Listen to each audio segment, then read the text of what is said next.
Okay,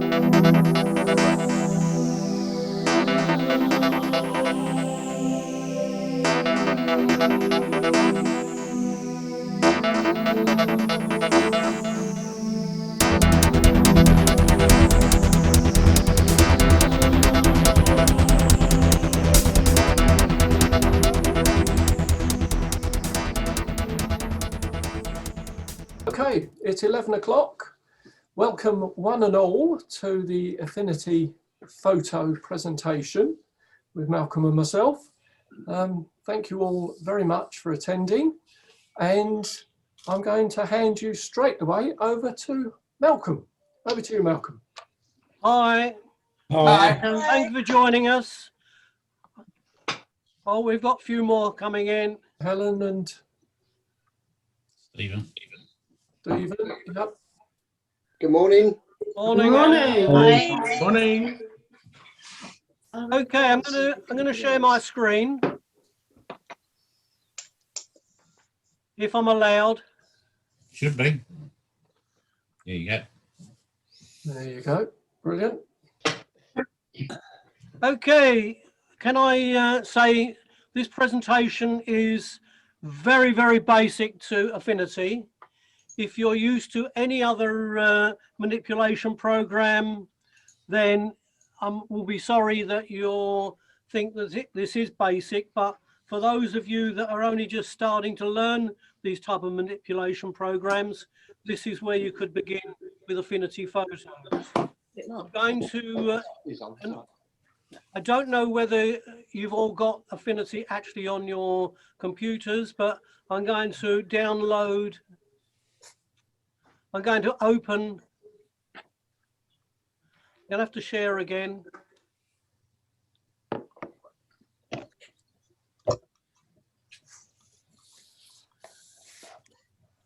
Strangely enough, this is what Affinity looks like when you first open it, and it is just a blank black screen. And I don't like working on this blank black screen.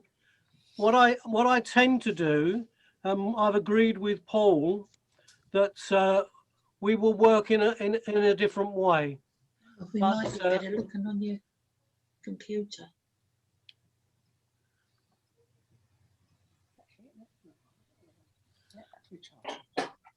But before we get to that, this is what we're going to be doing today. And we will be going through Affinity, a basic introduction. I'm going to take you on a tour of the manipulation software. Then opening a simple image. And I'm going to say saving an image. For those of you that are used to saving it in other programs, in Affinity, this is quite unique.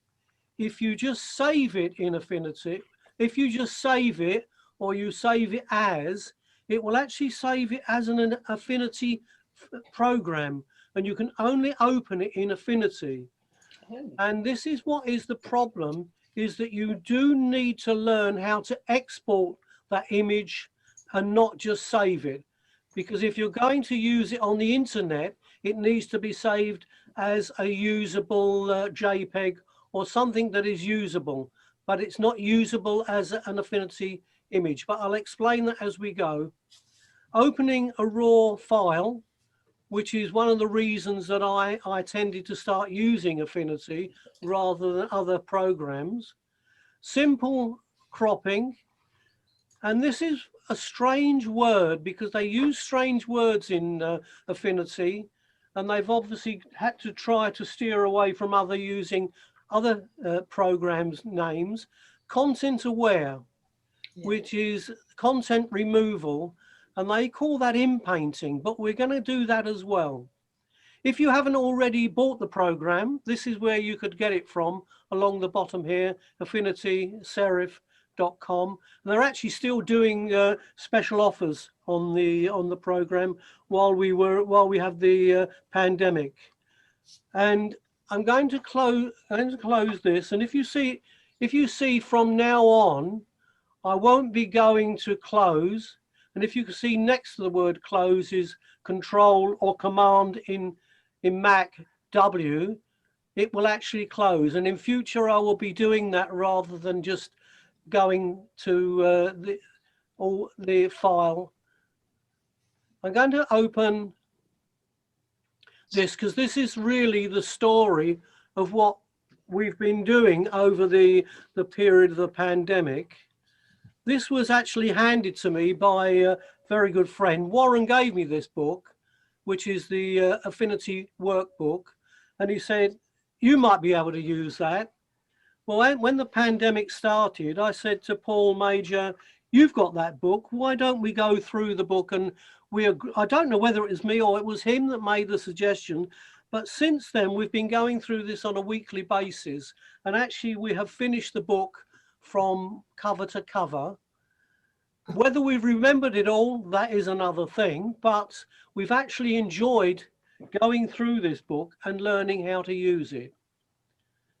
Now, what I'm going to do is I'm going to open the very first part of the program, which is here along the top, which is called Edit. And under that, there is the word Preference.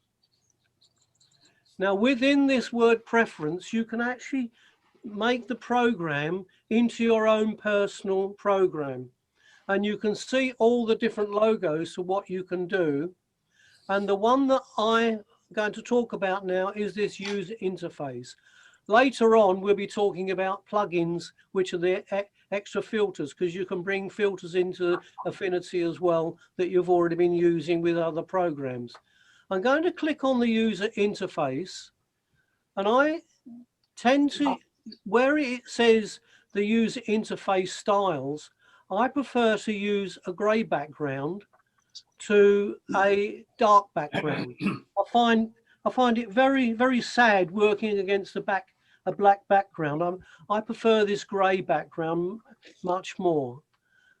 This is where you end up with the actual program with a grey background, and I find my images look better against a black background rather than the white, or a grey background rather than the white or a black. I'm going to start with some of the strange terminology that we've actually got in Affinity. And across the top here, we've got these five little logos. One is the photo persona. In Windows, it doesn't do anything. In Mac, it has got some operation. Why they put liquify along the top at an important position, I do not know. Raw development, very, very important, because this is one of the reasons I started using Affinity. It is compatible with the files of my raw files in my camera, which I find very, very useful, because I can download my files into Affinity and I can open them in RAW. And unless you've got the latest updates of other programs, you may not find you can download your raw images. Tone mapping is much more advanced, but we now come to the export, which is what I say is where you will be saving your programs. Okay, that is.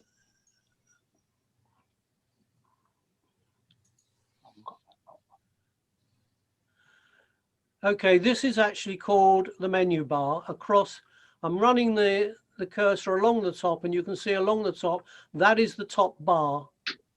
I'm going to say it's a top bar because anything that runs along the top is called a bar. It can be a tools bar or a menu bar, and there are other bars there that we'll see later on. Anything that runs down the left-hand side or the right-hand side, they're going to be called panels. And that's unique to Affinity in that way, but others do use a similar method. So this is the menu bar. Under File, you have a tremendous amount of selections.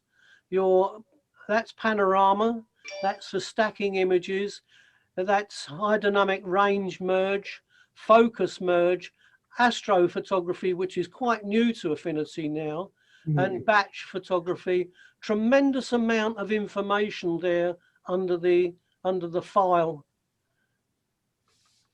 tab. Under edit, this is where you will find your preference. And this is all the different preferences. On a Windows, can I just say? On a Windows. Can you go over that, please, Paul? Yes. I don't know whether I won't share my screen, but if you're a Mac user, you go to, and I can after the lesson, if anybody wants me to show you, I will happily do that. Let me, on a Mac, you click on Affinity Photo, you click on Preferences, and that's where you get the same screen that Malcolm has come up. So it's in Windows, where I've got the Affinity logo, that's where you've got Affinity Photo in Mac, isn't it? Yes, Yeah. that's it. Well, it's actually the wording Affinity Photo that you click on and then click Preferences, and then you get what you've that adjustment screen for the user interface. But as I say, I can show anybody with a Mac afterwards. Thank you. Thank you. Yeah, this is where it's confusing, because Affinity really was a Mac standalone program at the beginning, and that's now a Windows as well. So, okay, we're running along the top. We've done edit. Now under text, you've actually got a spell check, and my experience is a lot of very good photographers do need that spell check, myself included. Under documents, you'll find resize document, resize canvas, and you can flip your image all different ways.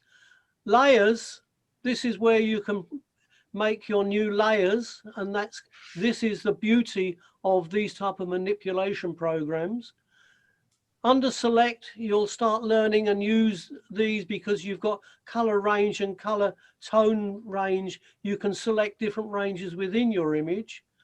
Arrange, you can experiment with what that does. Now under filters, you've got a tremendous amount of power under filters.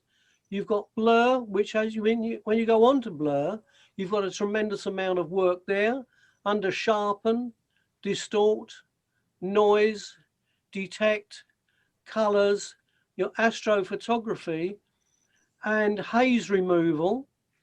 And in the plugins, I've actually brought some of my plugins that I've used in other programs, including Nick Collection and Topaz, which I find very, very useful. There is a way of bringing those in, but that needs to be done through your preferences. This is one of the strange things with Affinity. Under View, the View tab is one of the most important tabs of all, which is Studio. This is what they call Studio, and under Studio, you can bring out anything that you want. So if I click on Layers, my layer panel has opened here. Wow. Yeah. And if you can actually see within the layers, and we will go through this, I can actually turn some of the images on and off with what I've actually done. I've actually put them into a group, but we don't need that at the moment. I'm going to close that one. I don't want to save it.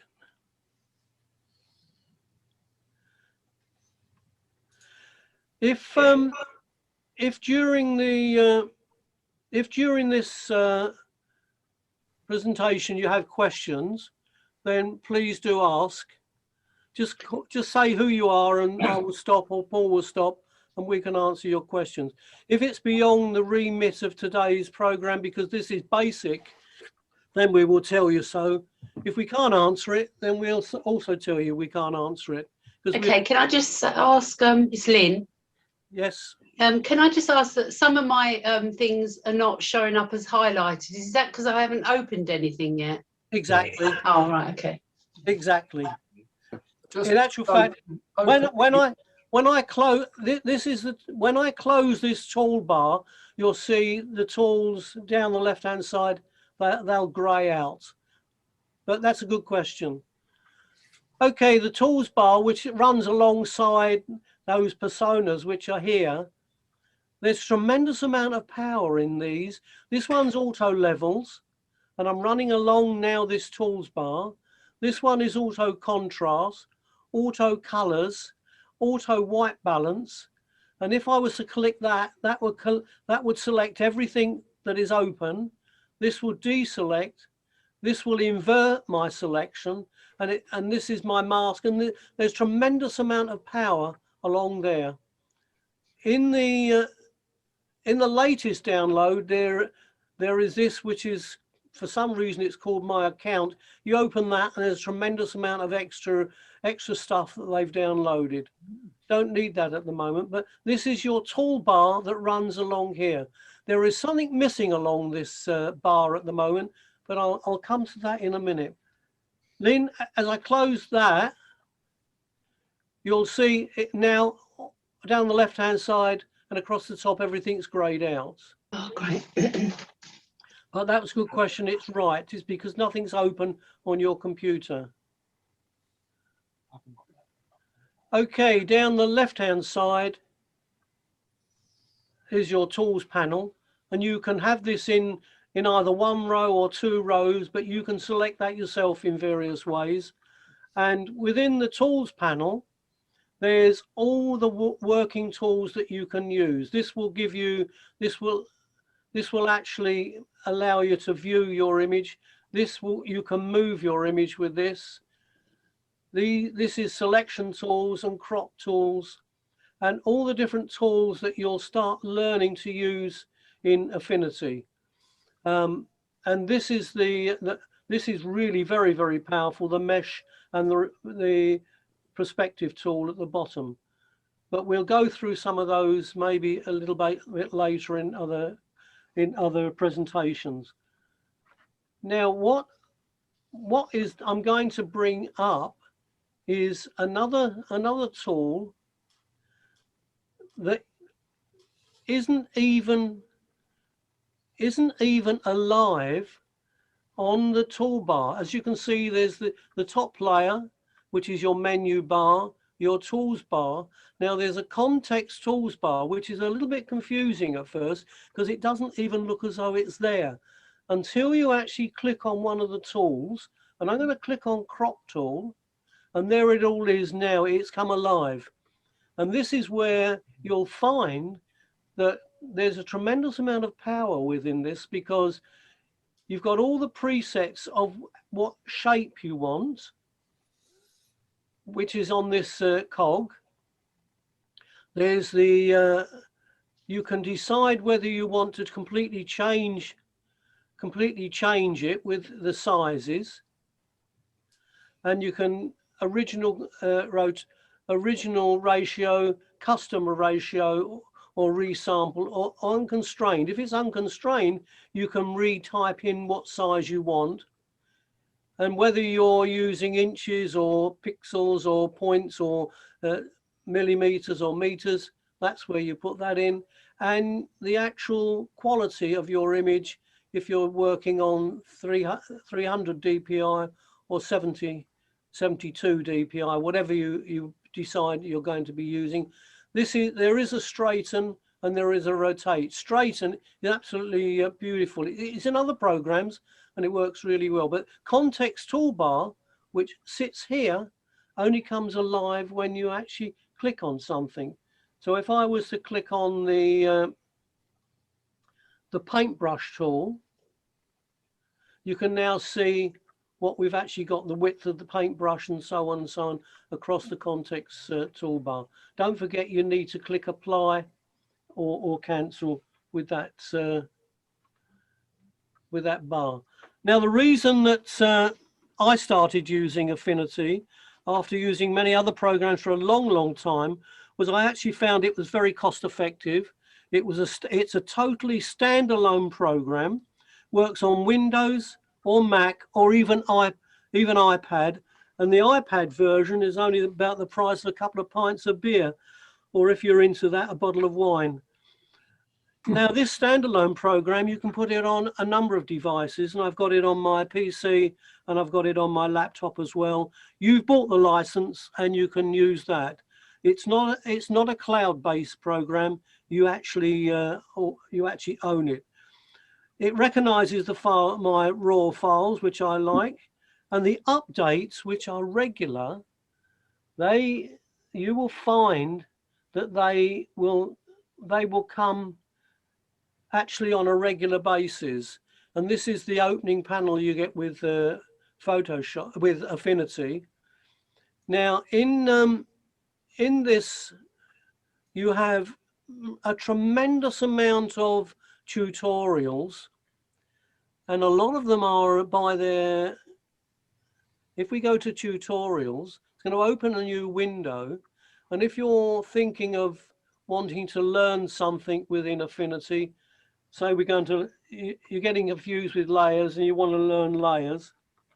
So just type in layers and a tremendous amount of programs will open with layers that you can go and watch the videos. A lot of them are by James Ritson, who is very, very clear. He knows his stuff and good to watch. And that's actually within the program itself under the help tab. Are there any questions that you feel you want answered at the moment? Okay. I've got one. Yes, please. It's Yvonne. You know, you just showed us the context bar, and you showed us you could put your pictures into different sizes. Yes. Would you put your picture into the size that you want for whatever photo club before you work on it there? I need to open something before I can show you.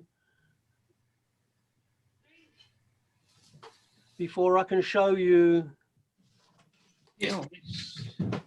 Okay, this is in the book, the workbook, and if you can actually do this with the crop tool, make your sizes, and they're all along now. The sizes are actually in the, so you can make your sizes there, and at the moment that's sitting at 96 dpi, but you need to check with the club rules what size they are. But you'll do that at the time that you will save that, which you will go to export, and this will give you the chance of giving the quality that you want, the actual size you want, and the file size. And if you see as I go down, that file size will shrink, or you'll make it up, and then you'll go export in. If they want it in JPEG, you will then do it that way. Lovely. I'm closing that one, but we're going to, I did say that Paul and I worked on this book, and if anyone has got the book, I will actually mention the page number that I'm using, and I'm going to be starting with opening and saving an image using JPEGs, TIFFs and other files, but this is page 86 in the book. Your number might be slightly different.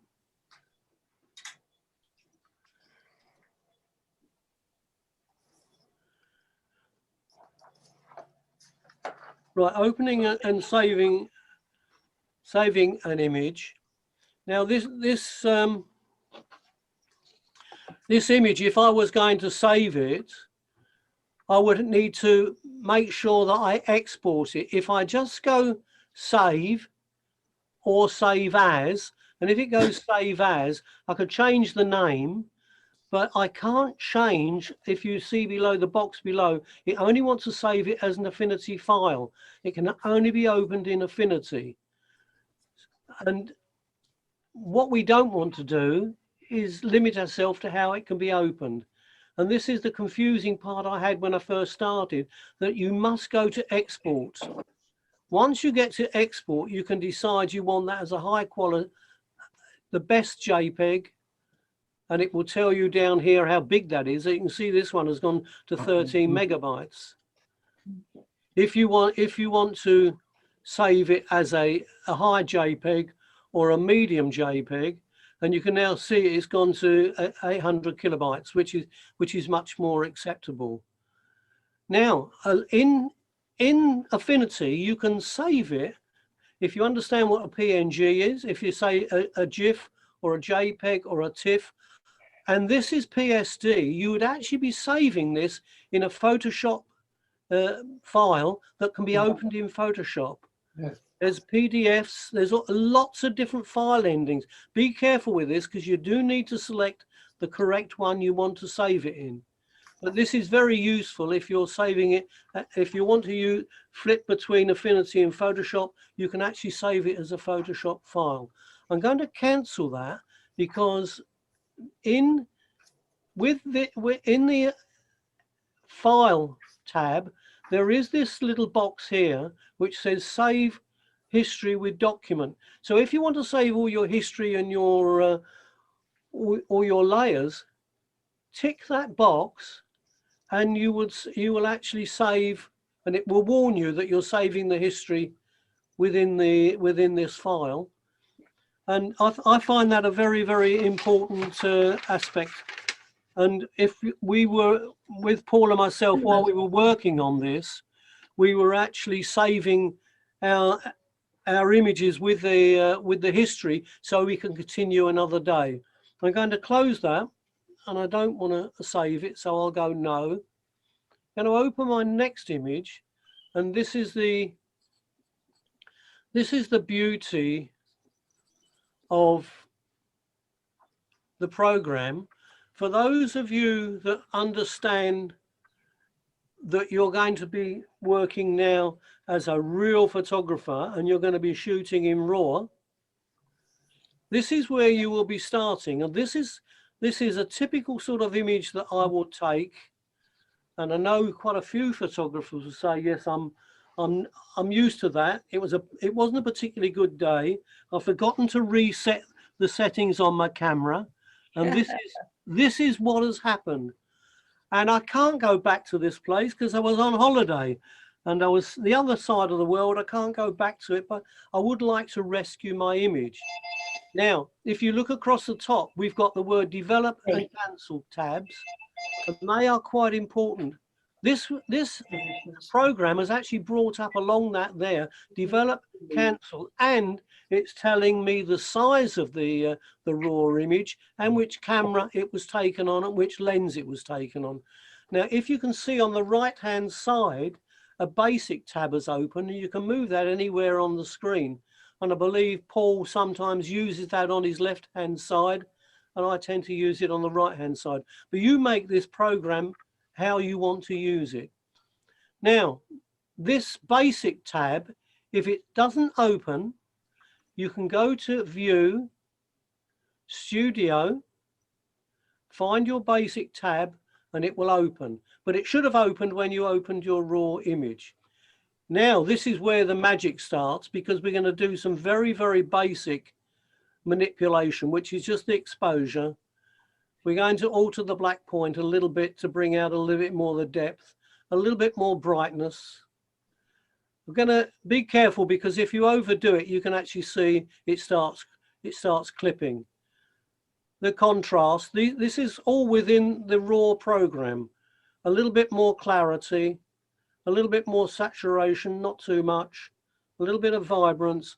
And if we scroll down within the basic, we can see we can alter the white balance. If you understand the difference between your white balances, scroll down even further, and your highlights and shadows, you can manipulate those as well.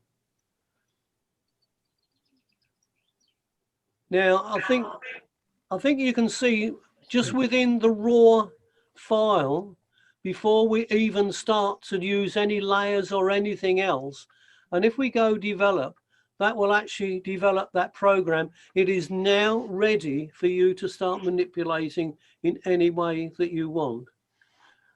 Now, when you're using raw files, you need a fairly fairly powerful machine to do it quickly. Otherwise you can sit there and time to go off for a cup of tea. Any questions on that? What happens if you don't hit develop? It will go back to the way you originally downloaded it. Okay, it won't save it. I think it will probably warn you. I'm going to close that and answer your question by reopening it. Right, it's reopened. And I'm going to go cancel. And it's actually come up with a message. Are you sure you want to cancel this raw development? So there's your answer. Yeah. And if you do want to cancel, you say yes, and it will close. Good question. Well, whilst you're taking questions, Malcolm, it's Paul. Can I just mention that you're giving page numbers out. Malcolm and I have found that there are at least 2 editions of the book, and my edition is obviously not Malcolm's edition, and so you may find, just search either way a couple of pages and you will find that picture. So I'll just mention that up front. Thank you for that, Paul. But that demonstration is actually on page 86, 87 in my book, and that's on page 89 in Paul's book. Yes. Well, actually, it's page 90. Oh, right, it's gone up. It's gone up. So yes, there is a slight difference. It's just people be aware. I have got my book open in front of me, so thank you for reminding me about that, Paul. But the actual page numbers, I know 1 or 2 members do have the workbook, and there are a few things that can be a bit confusing. That's why the 2 of us working on it together, we've actually got scribbled notes on some of the pages where we found that they'd left 1 or 2 little steps out that make all the difference. I'm now going to be working on page 91 in my book, and it sounds like a hymn sheet, doesn't it? As long as we're all singing from the same one. Exactly.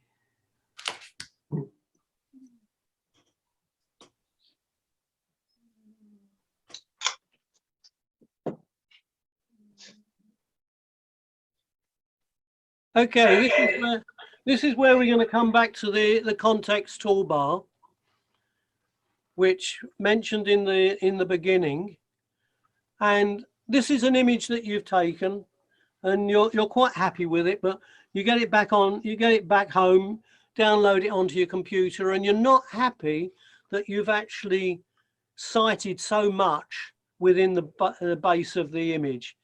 So just a simple crop down the left hand side, your tools panel, and you're going to click on crop. And this is where you can decide whether you're going to leave that as a 96 DPI, or you want it for a club competition. And they've said it's got to be a 300 DPI. Now I've typed that in. Type that in and press enter, and you can put in whatever figure you need, and you need to check what is needed for the competition.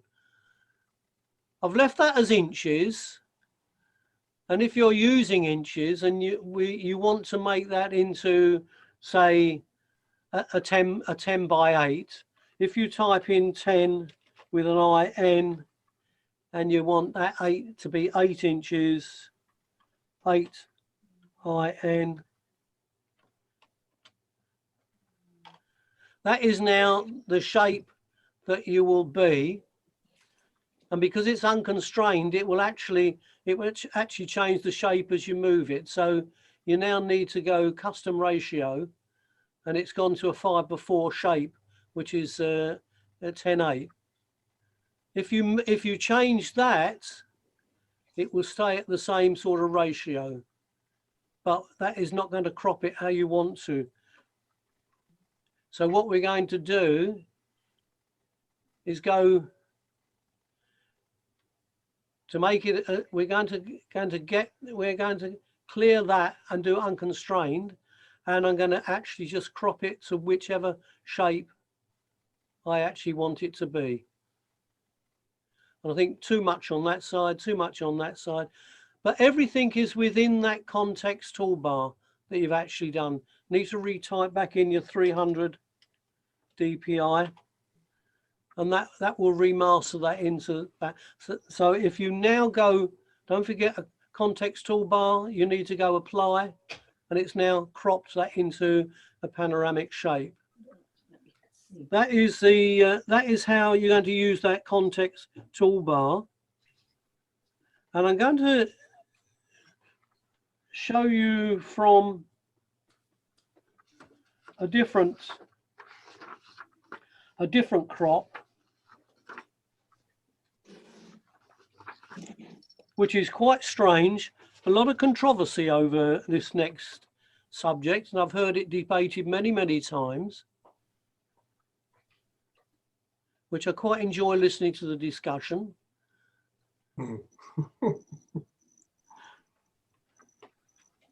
I'm going to leave that one because that one's a little bit simple. I'm going to come to this one.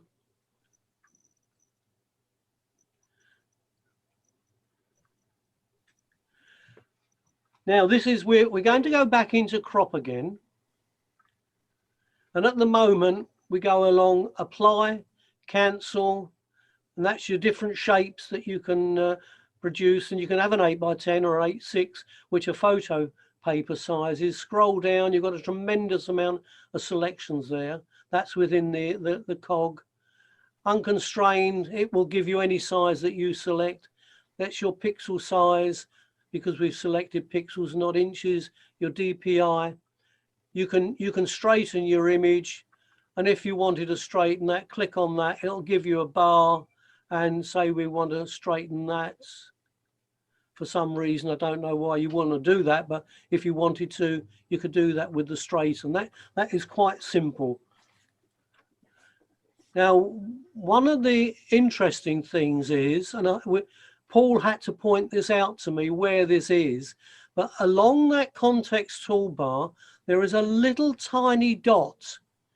It is really small. I can barely see it on my screen. This is a 22-inch screen. If you click on that, left click, it says overlay, and it will give you choices. You can have third grids, which is useful if you're into thirds, deciding on thirds, or you can click on diagonals, which if you're into using that type of, or if you're into the golden spiral, which is that, if you wanted to bring her face within the golden spiral. There is a way of turning these round so that golden spiral will actually turn around, and it will go, and I've actually hit on Shift and O, not 0, and the golden spiral moves around, and you could now, if you wanted to, go back to the golden spiral. She's gone. Reset, push reset. It always happens, doesn't it? Yeah, press reset perhaps. Yeah. There you go. If you now wanted to move your picture within that, so that her face comes within the golden spiral, then you can start moving your golden spiral around. Why you would want to do that, I don't know, but if you wanted to. So if that's what floats your boat, then that's what you would do. And I've heard lots of people say that's got nothing to do with photography. It's more about eye and composition and a feel of what you're doing. But it is there. and you can use it if you want to. Are there any more questions on that? No. Because I'm going to close that, and I'm closing them with a simple Control or Command W, and they're just closing. And I tend to use keystrokes all the time. And if you look in File and you find under the Close tab, there's Control plus W, or to open Control plus O, open. There's lots of different, it gives you the keystrokes that you can be using. I'm going to open a new one now. And this I think is some of the magic of the program. And it's not unusual that you're booked to go somewhere to take some photos, and you've decided on a beautiful beach, and very, very rare, unless it's 4 or 5 o'clock in the morning, that you find a beach that empty. But that's not what normally happens. What normally happens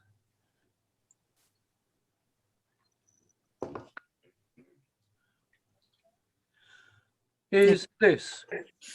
You end up with lots and lots of people. And what you really had in mind when you were lying in bed thinking, I need to get up and get some pictures, this is what you had in mind. Something more peaceful and more charming in its own way, rather than all the people that are wandering around on the beach. Now, this is where the magic starts. And down on the Tools panel, there is a tab that, if you click on it, will open up another five functions. One is the healing brush tool, one is the patch tool, the blemish removing tool, the inpainting tool, and red eye tool, which I must admit I'd never used in my life. Some of the others I have used, but we're going to be using the inpainting brush tool, which is, in other programs, they call this content aware. Now, if you just left click, first of all, get your cursor about the size of what you want to get rid of, and you can do that either across the context toolbar or just with your bracket keys, and they will open up, make smaller. Now, left click on your mouse and just sweep over that person, and they will disappear. This is called inpainting in Affinity. It's good, isn't it? Yeah. Now, what I'm going to do is I'm going to enlarge this image by 100%, and you can do that with Control or Command if you're on Mac, and press 1, and it will open up to 100%, and that will probably make it easier to wander around your image and slowly inpaint and get rid of 100%. your people. Control. Control. You can control 1. Malcolm, Heather, did you say hold Control? No, sorry, it's Control 1, or if you're on Windows, and it's Mac 1 if you're on Mac. That's Command Mac. Is that correct, Paul? Yes, Yeah. yes. That is for magnifying your image up to 100%. It's nothing to do with the inpainting tool. The inpainting tool, as Malcolm has just said, is a left click on your mouse, or if you've got a pad, you just hold the pen and sweep across it. Okay, I'll answer your question in this way, because I've started on something different. If you're a Windows user, if you hold Control and hit 1, it will increase it by 100%. 2 will be 200%, 3 300%, and so on. And if you want to go back to the normal size, Control and 0. Very useful tool in Affinity. I'm going to go back to Control 100 because I'm still in the inpainting tool and I'm still getting rid of people. Once you feel you've got your image to how you want it, which is what I did spend a little time cleaning that one up, then you've actually started to find the beauty of this program. In other programs, it's called Content Aware. I don't want to save that because I got rid of some of the people. I want to leave them there.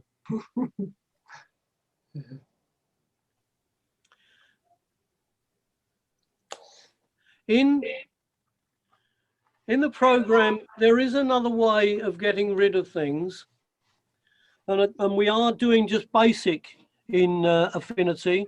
There's lots more to learn and there's lots more that has been prepared to go through.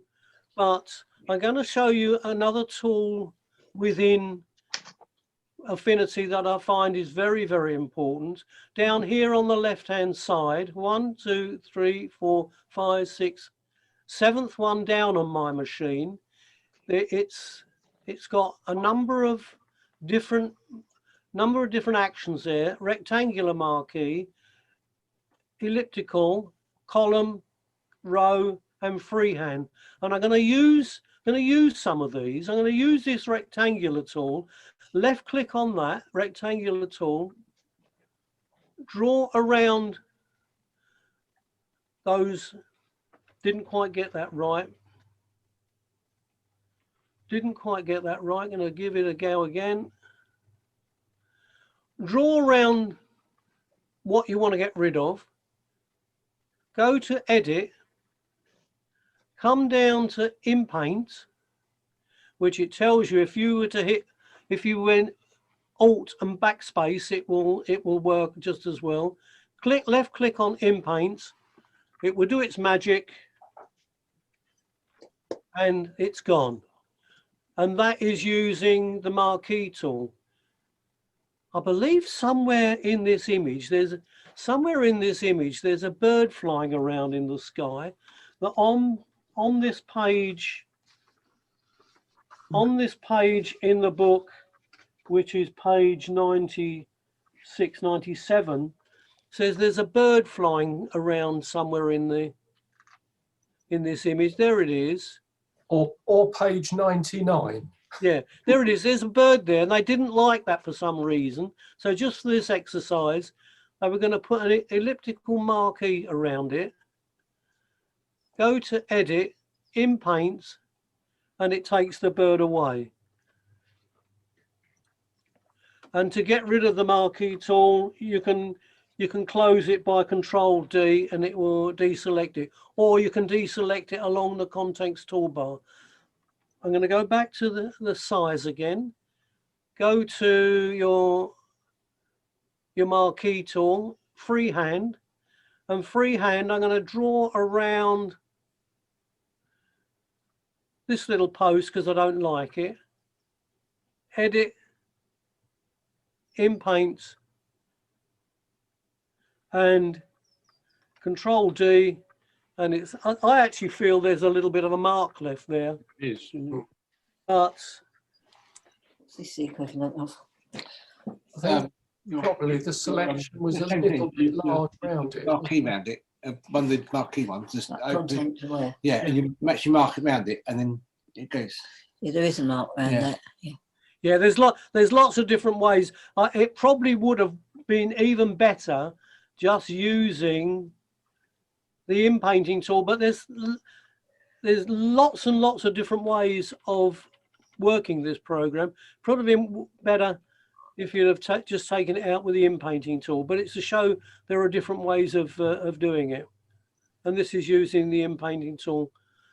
In actual fact, with this image, I cleared everything, so it ended up just a clear scene in the end. It's water, sky, and a little bit of mountains in the background. So that takes a lot of time. I'm gonna close that, and I don't want to save it. I want to leave it as it is. We've got 10 minutes to our hour, and we're not going to go more than an hour.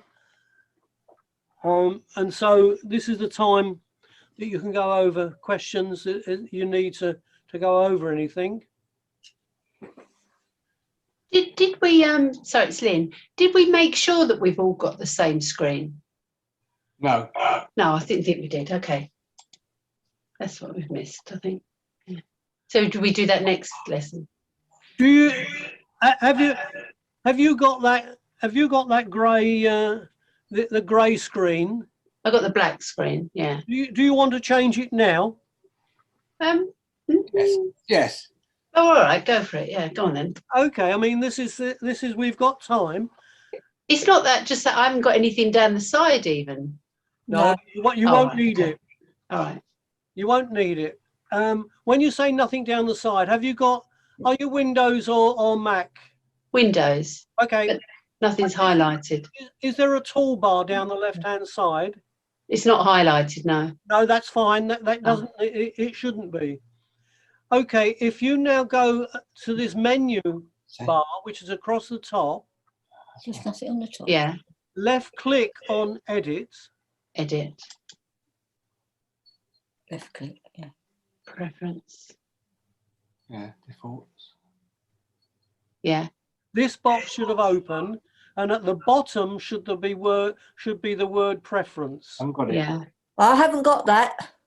You're right at the bottom. No, I haven't. At the bottom, Oh. I've got We've got defaults and emojis.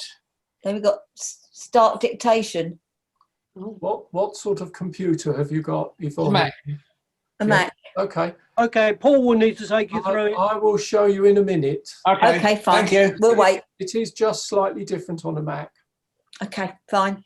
This was one of the interesting things, is that because Paul is working on Mac and I'm working on Windows, we can show you that, and they are slightly different. But User interface. on a Windows, it's there in preference. In preference, it's user interface, Yeah. and we clicked on the light. Light. You've got Okay. a lot of maneuverability to how you actually view your own images, your background grey level, and everything else that is there. Okay, I've done that. Thank you.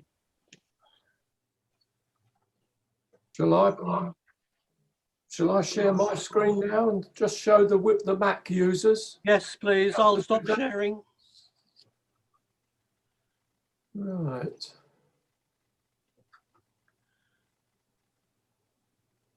Bear with me.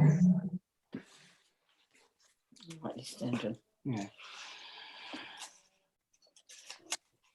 I'll think it maybe again. Down one. Yeah, see that. Yeah, I get fed up with your other background.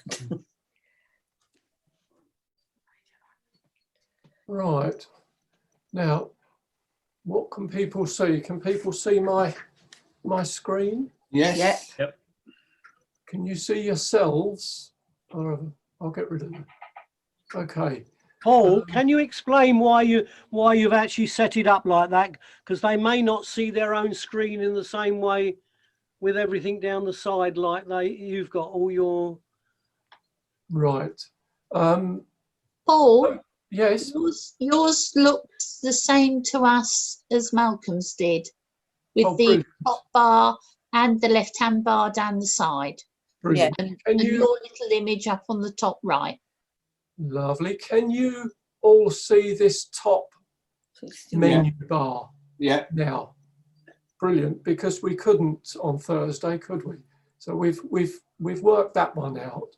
So this is very similar to the Windows on Malcolm's, but the difference to find your preferences to alter all this black around here. Can you see my cursor moving around? Yes. Excellent. Right, on a Mac, you click the Affinity Photo wording and you then find preferences. And there Yep. it is.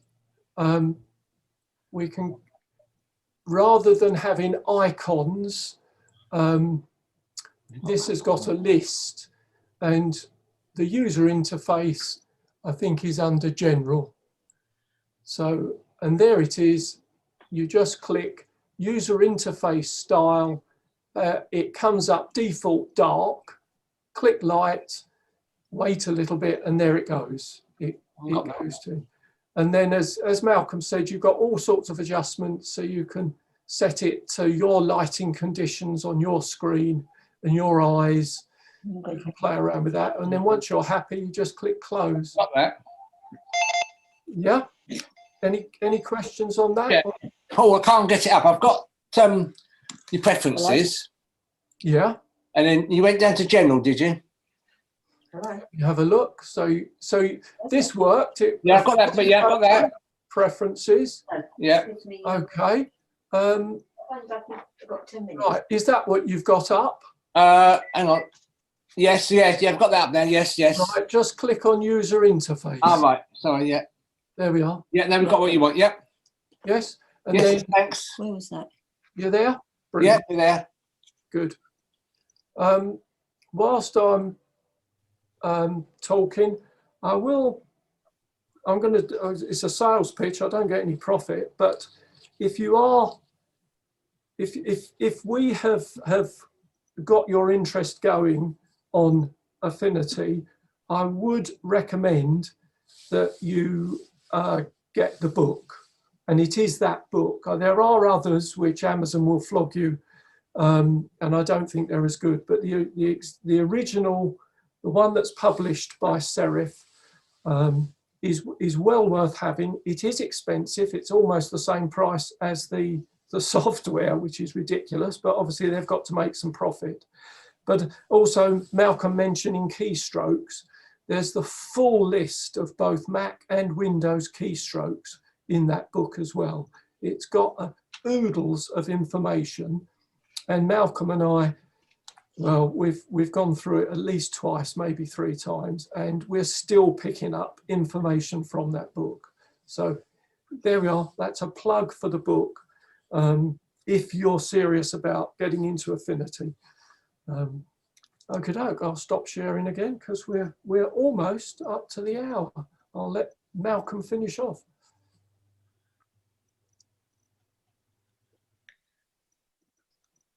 Are you there, Malcolm?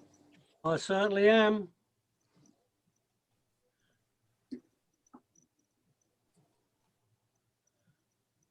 Okay, this is just to go over what we've done today.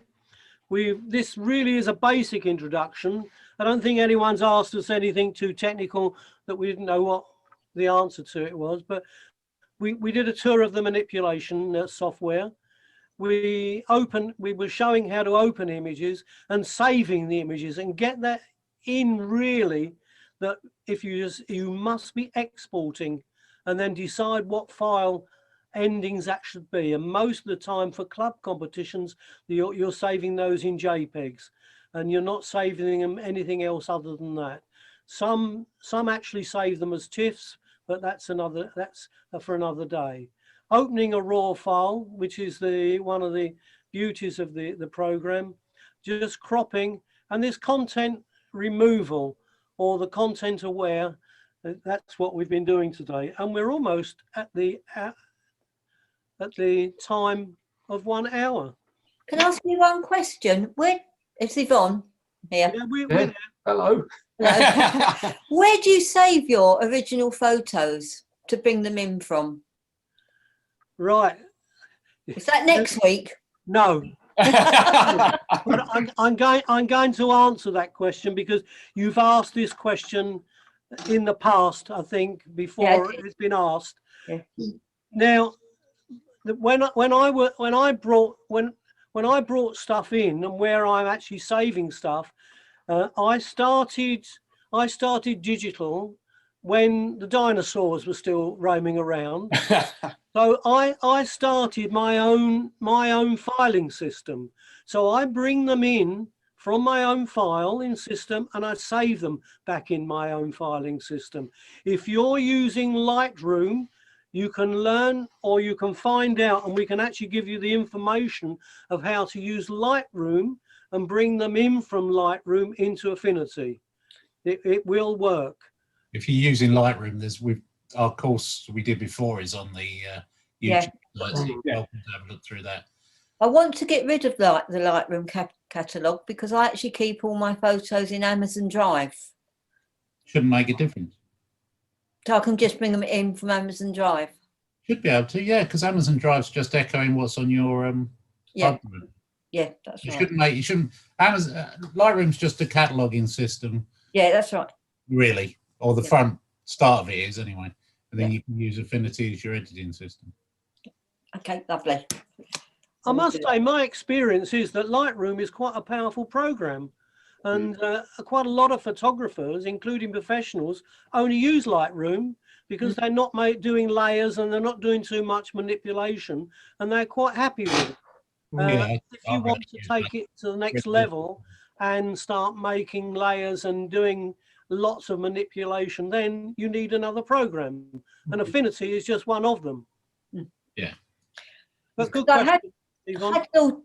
I had thought of getting rid of Lightroom altogether and just going over to Affinity, but you wouldn't recommend that. I've listened to you, and you all still keep Lightroom. At the moment, I think there are alternatives out there. There's it's not Darkroom, but it's something like that. It's called. There's an alternative to Lightroom that's free. Darktable. Darktable. Thank you. But there are a couple of alternatives. But the power of Lightroom is really in its cataloging.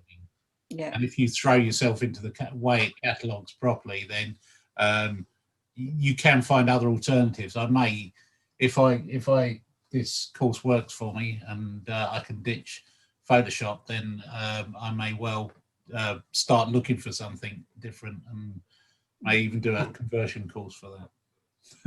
Thank you. Right, well, thank you very much. We're 1 minute over, so that's not bad for You've time. done well. Yeah. Thank Thank you. you. Yeah. Thank you very much. Thanks for giving up your time. Yeah, thank thank you you very you. much. Much And obliged. Thank you. we will be building on what Malcolm has said, the basics, next week. So we will see you then. Yeah, well All practiced. right. Thank you. Bye, everyone. Thank you, Malcolm. Bye.